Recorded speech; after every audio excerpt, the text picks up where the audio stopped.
I've just come off 4 days and 480 kilometres. How do I turn that into 3 days and 900 kilometres? Can I turn 4 days and 480 kilometres into 3 days and 900 kilometres? We've got 4 months to find out. Bonjour! Vlog update number... we're up to number 6, I think. Well, we are on day 4 of a bikepacking trip.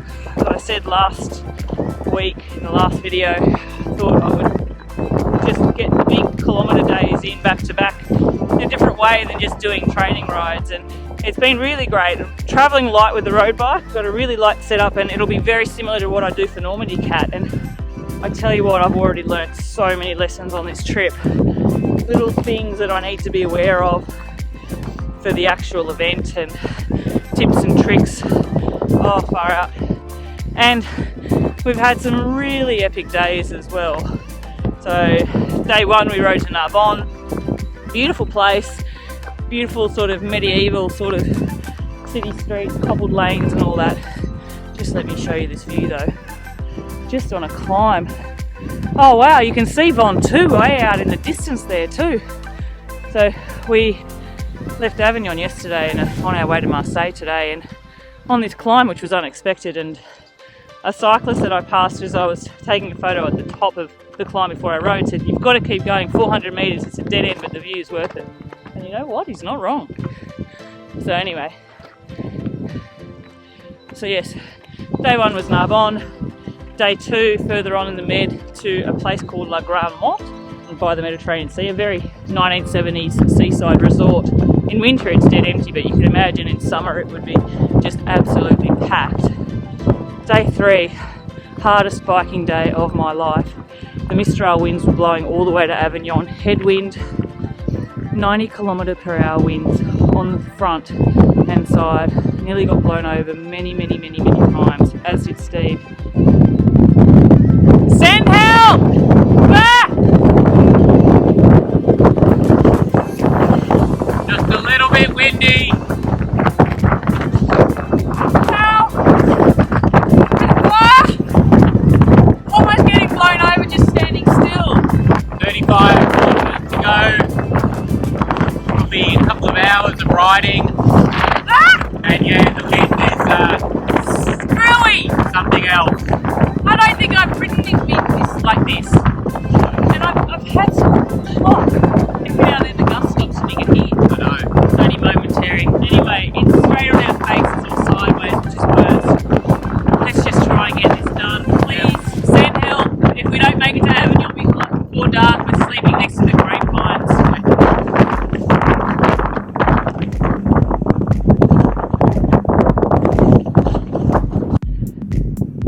Now, if that's not character building and mental strength toughening for Normandy, I don't know what will be. And if I face those winds in Normandy, I think I'll cry.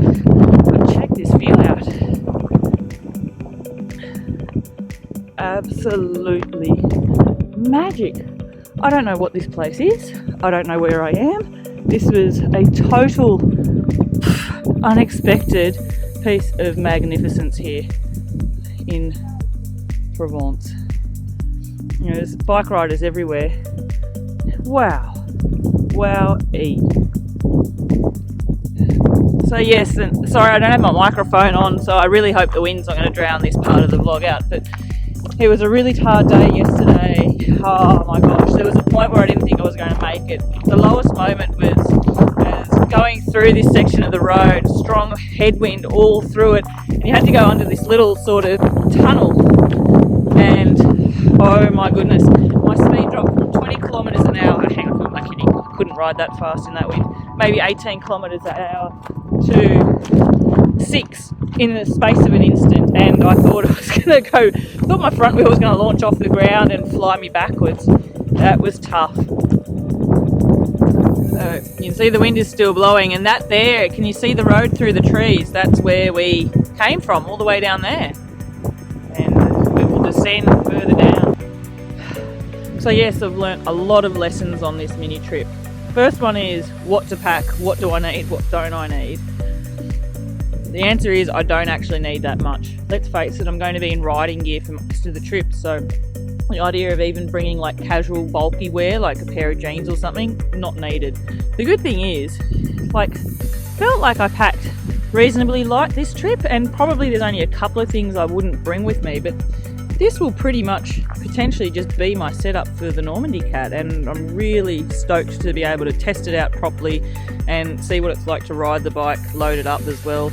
It's not seeming to slow me down too much, but you know, that said, 900 kilometers will wear the legs out, especially consecutively. So, but lots of good lessons learnt, and this is the whole point of the trip.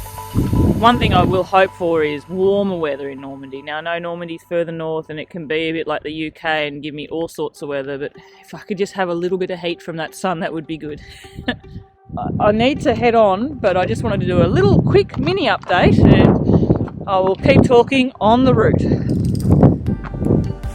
Well, as you can see, I'm no longer on the bike, so I started doing some vlog updates for you while I was riding on my way to Marseille, but then the route got a little bit hectic, which happens when you're near busy cities and busy towns, and probably the last 40 or 50 kilometres of the route just took all my attention and focus to make sure to stay safe.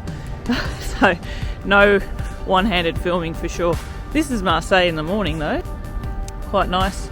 The other good thing is early in the morning, well, it's not that early, I think it's about 8:45, but no one in France gets up early, which means the city is to ourselves, and it's good because Marseille is really crowded, and crowds are not what I travel for. But as you can see, it's a beautiful port. Now, this little mini 4-day bikepacking trip has been an invaluable experience in terms of lessons learned and takeaways for the Normandy Cat. One of the big ones that was really reiterated to me yesterday, getting here to Marseille, was just how slow going pretty much navigating through bigger cities can be. And from a time perspective, as soon as you hit any area with some sort of population, the roads get busier, it gets more hectic. You've also got traffic calming things, there's more roundabouts, there's more traffic lights as well, and it can be navigating different little streets and seeing which roads you're allowed to be on. It all gets quite stressful. Also, the other thing, and this is also the situation for a place, even if it's a small village, is there's often one-way street systems. So what you can find is you're going into a place and it looks logical that you should just go straight ahead, but you have to do this big dogleg circular loop all the way around to sort of navigate through the one-way system. Now, technically in France, if the speed limit is 30 kilometres an hour, which it actually normally is for in the smaller villages and stuff, bikes are actually allowed to go the wrong way up one-way streets, but I'm not sure that that's the right thing for me to do, especially as I get further into the Normandy Cat when I'm tired. Oh, check out this ridiculous view. That is a different type of racing machine, a racing weapon of the yachting type, and yeah, just it's always lovely just seeing the shimmer in the water in the morning light, isn't it? So, all in all, navigating through any areas of populations is tricky. Now, my one saving grace is a lot of the route in Normandy is going to be through countryside, and you're not near too many, even bigger towns.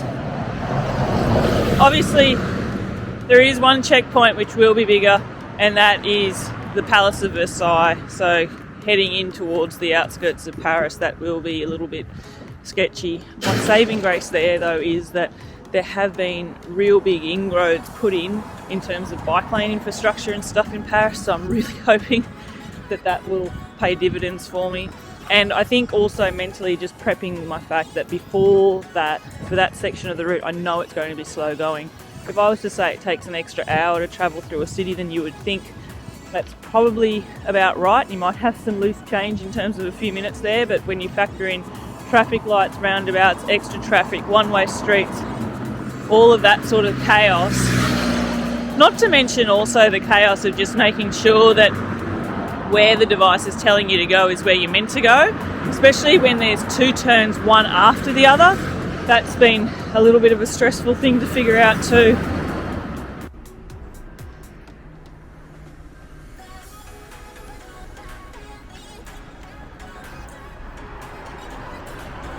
The other lesson learned from yesterday also was roadworks.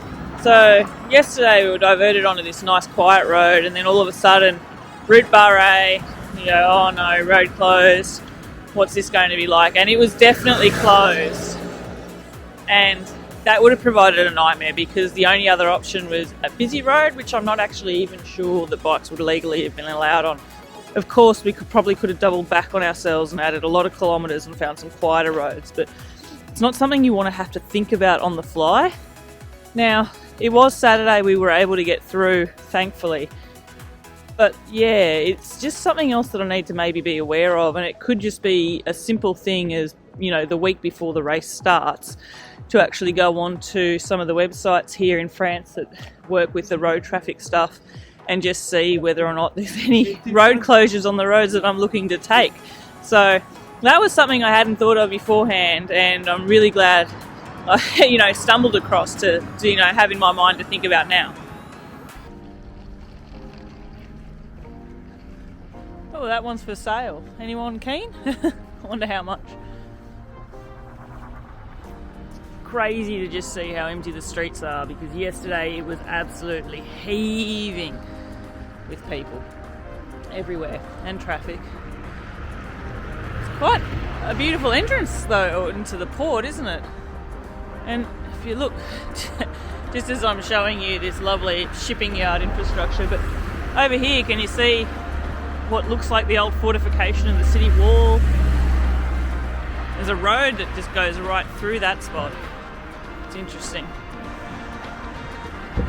So some of the other learnings I took away from the trip, I think I started mentioning it yesterday when I was filming, was the actual setup of my bikepacking bags on the road bike, and also getting an indication of how fast will I be able to travel whilst I'm loaded. And the good thing is, I actually don't think the speeds are impacted too much, and I pretty much, there's a couple of things here and there that I would need to add to that setup, things like my lights and batteries and charging stuff, but other than that, the setup is pretty much how I will have it. So it was comfortable, that's the biggest thing, and after each day I got off the bike feeling comfortable, I wasn't too sore, and that's a big deal too, so I was really happy with that.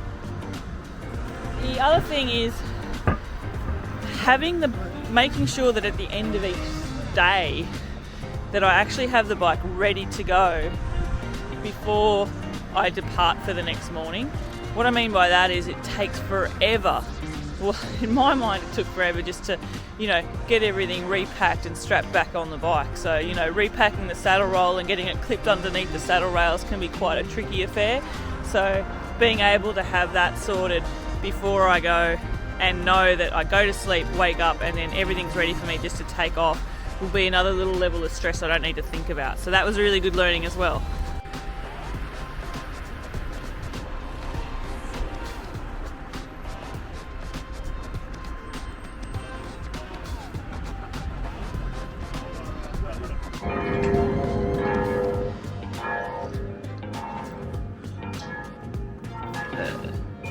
Magical Sunday church bell ringing tune at 9 o'clock, so as people are getting ready to race out there as well.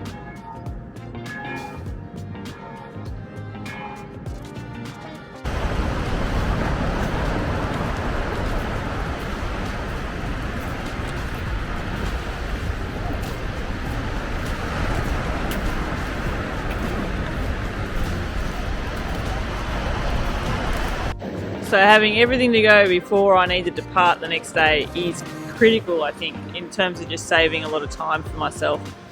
The other thing is from a food point of view. So making sure that I go somewhere where I can get in and get out sort of relatively quickly. I know that sounds silly, but even like going to a supermarket as opposed to a quiet boulangerie, supermarkets can take ages, especially if there's a queue. Whereas, a boulangerie, you can sort of go there, and I admit, I don't expect that I can do all of Normandy just fueled by baguettes and croissants. Can I do all of Normandy just fueled by baguettes and croissants? I don't know, probably not. But you can get other things there as well, and it's just a lot of it. It's a quicker place to go in and get out with some quick food stops as well. So that's important. We had a few places on our bikepacking trip where I thought it was going to be a really quick stop for food, and it ended up taking forever.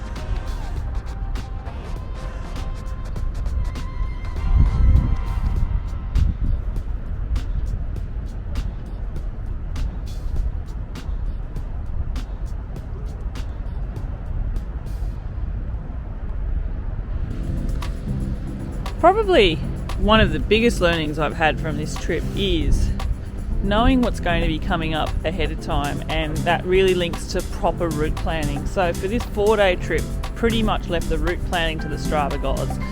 So I knew the destinations for each day and the start points, put it into Strava and let it spit out a route, and we followed it that way. And all in all, it was fine, but there were sections that you would do differently, and it was also just not knowing what was coming up next. So for example, coming into Marseille, the last 50 kilometres was just on really busy, horribly trafficked roads.